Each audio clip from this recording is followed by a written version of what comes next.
The people of the past missed out on so many modern creations, like plastic protectors for your bananas, artificial turf flip-flops, and of course the slanket, the wearable sleeved blanket. But what would our current day favorite brands have even looked like back in the days when people simply mailed their children to relatives because it was cheaper than going by train? Well, in this video, I'm answering that question by redesigning these 3 brands to look like they came out in the last century. Who knows how this will turn out, but off to the past we go. And up first we have Nutella, which honestly I thought was a fairly modern brand, but apparently it's been around since 1964. They've basically always had the same modern-ish looking package design though, so I want to give them a proper old-timey vintage look, starting with this new glass jar for the container. I'm aiming for all the designs in this video to look like they came out somewhere between the 1920s to 1950s, and if you've ever looked at vintage products, you'll know they love using a lot of boxes and containers to separate out product information. So let's start out with a nice red border to help the label pop off the jar. And then I'll break this up into 2 main sections. This bottom part can be used for our product description, letting people know this is made from chocolate and hazelnut, and that'll have a classy tall serif font to fit the time period I'm after. I think 1 more box is in order, because it's not a vintage product unless it has a corny slogan like smooth spread every time. Now Nutella currently uses a really simple logo that's all lowercase, with an interesting choice of the first letter being black. For the old school version, I found a somewhat similar clean font that has a touch more personality, like this wavy scoop in the T, and an A that stretches out a lot. Let's just make all that bright red to match the border. Can't forget the trademark, because we don't want any copycats. Now Nutella is made by Ferrero, who also makes things like Butterfingers and Crunch Bars and even Tic Tacs. And it's crazy, but their logo looks like it was pulled directly out of this old-timey vintage era, so I don't see any reason to change it. Currently, Nutella shows their products spread out on a thick slice of bread, with some nuts chilling over here, a pretty little flower on this side, and for some reason a glass of water. Always be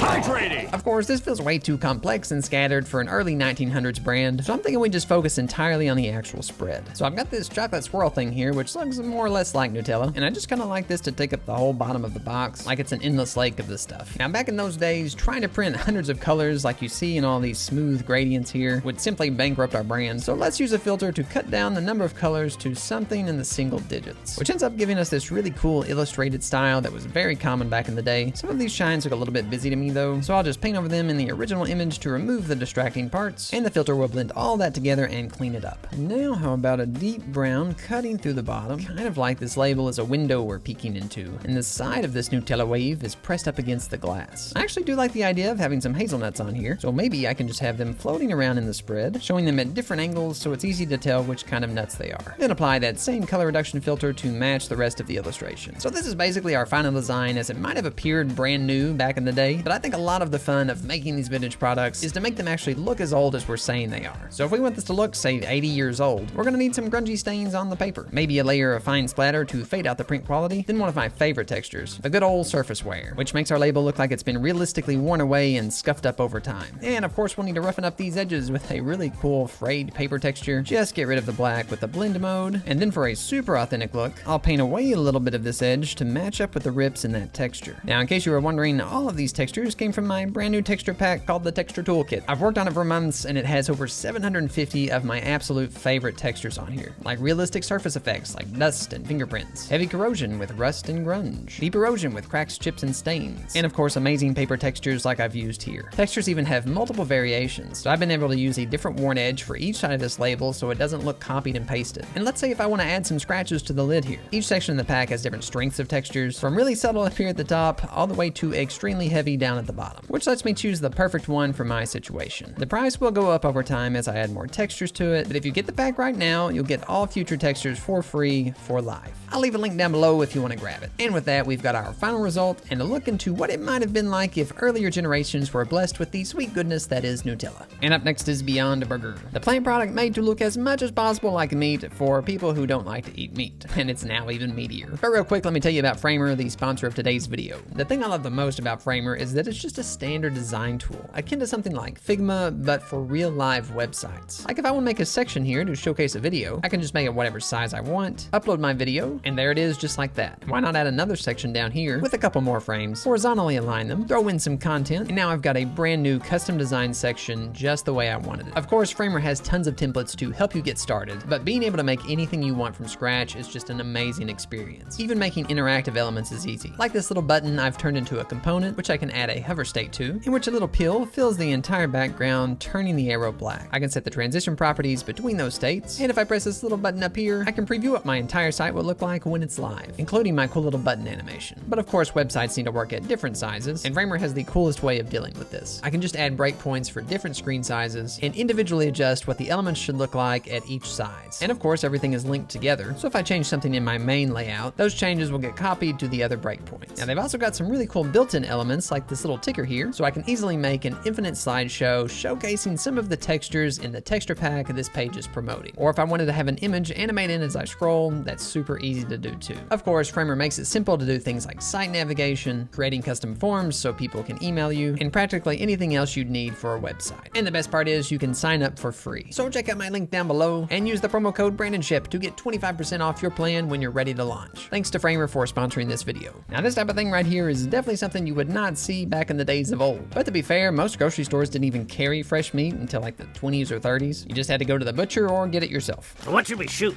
How about everything we see? But one thing that was certainly abundant was canned meat. So in that spirit, let's put our fake meat in a tin can of its own. We'll go with a light background to mimic the current Beyond Burger brand. And let me just go ahead and add a little grunge here and there, some scratches along the rims, and maybe even some faint runny stains dripping down from the top. All from the texture toolkit, of course. Just so we can go ahead and get that aged look and to get us in the spirit of vintage design. Now I found this cool funky font for the name. I can't make it too big though because it just takes up too much room. So what if I just shrink down burger? Put it in a little box of its own so it kind of acts like a subtitle, which I think could actually be really useful for this brand's other products like Beyond Chicken, Beyond Sausage, or Beyond Help. Let's make that the same color as the background, then give it a little tilt for flair. Now this awkward little empty space down here can only be filled in by one thing that all old brands loved, a mascot. I mean, just think about the enormous sales that Hot Dan the Mustard Man must have brought in. The Beyond Meat guys have this logo, which I think is supposed to be a cow in a superhero cape. But if we've learned anything from The Incredibles, it's that wearing a cape is a very poor way to avoid becoming ground beef. Since this product isn't actually made of meat though, I don't want to be misleading by using a cow as a mascot. So let's see what this stuff actually has in it real quick. Apparently one of the main ingredients is pea protein, which seems to be good enough fuel for some bodybuilders out there. So I guess a tiny round pea mascot it is. And you know, it's really the rendering that gives these old illustrations their kind of iconic vibe. And one of the more iconic styles was this somewhat grainy watercolor look, which I'm mimicking with this splotchy brush. These illustrations often had really high contrast values, meaning the shadows are going to be really dark, but then we'll be able to brighten up this area with some nice warm highlights coming from the sun.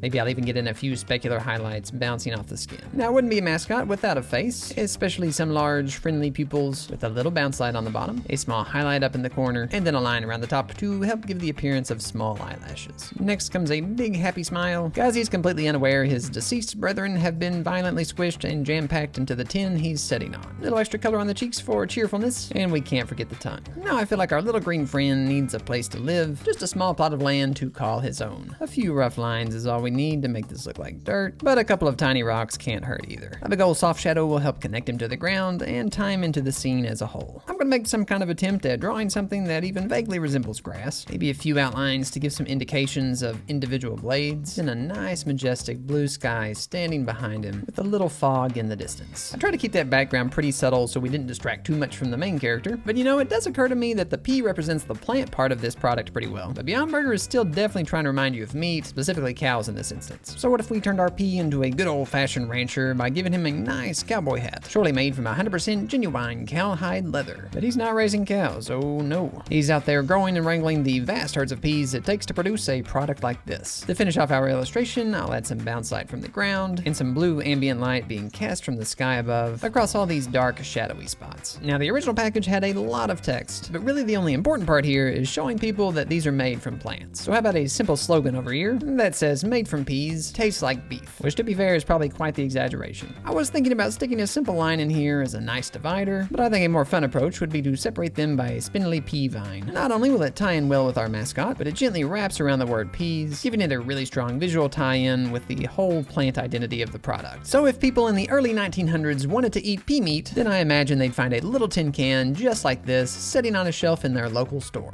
And now we've got 5-hour energy. Drink one and crash later, drink a dozen and crash forever. With its slogan of "fixes tired fast," it just feels so similar to older products with outrageous claims, like these cigarettes that claim to help heal your asthma. And of course, we're designing for a time without much plastic, so we'll need a glass bottle for our energy elixir. Now, I've never had a 5-hour energy before, but according to Google, they can be a few different colors depending on the flavor, so I'm just gonna go with this deep red concoction. And while many companies did use paper labels on their bottles, others just printed graphics straight on the glass, which is what I want to do. So let's start out with a big red circle right in the middle, upon which I will rest our new logo. I'm making sure that 5 is nice and prominent. Then a tiny drop shadow to pop it off the bottle. Now the idea behind this circle circle is I'm thinking I might be able to make it look like a clock by adding in some simple tick marks, which would go with the whole 5-hour idea. The other half of 5-hour energy is of course the energy. So let's go with a fun energetic font for that. And maybe I'll stick a little lightning bolt coming out of what I'm gonna call the energy section of this design. A little shadow for depth. And now to help separate these two distinct parts of the logo, how about a wavy banner that splits it down the middle that neatly fits around the word hour. Have that wrap around itself like this and get a little shading around these areas to make it feel like the banner is above the circle. For designs like these, I love throwing in a few little action lines just to make the logo seem like it's got some motion to it. Then I'll add the Fixes Tired Fast slogan in an arc around the main graphic, and the net weight down at the bottom in a similar font. Finally, I'm pretty sure 5-hour energy is not carbonated, though with this energetic look, it seems like it should be. So to give it that vibe, I'm thinking I'll just throw in a few starry particles throughout the background, just to kind of make it look like they're fizzling up from the drink. And you know, printing on glass is definitely another one of those situations where you want to use as few colors as possible. And honestly, a lot of our black parts here just kind of fade into the background. So I'm wondering what happens if we just mask those out, letting that dark liquid in the bottle act as our black color. This kind of paint usually has a tiny amount of thickness to it, and also tends to be just as shiny as the glass it's printed on. Then a few scratches for wear and tear over the years, and a very subtle touch of grunge to finish it off. So just think about how much more humanity could have gotten done in the past if they just had a few of these bad boys to chug at the smallest sign of tiredness. Now don't forget to check out the texture toolkit with the link down below, and if you want to watch another epic design video, then click on this one right here.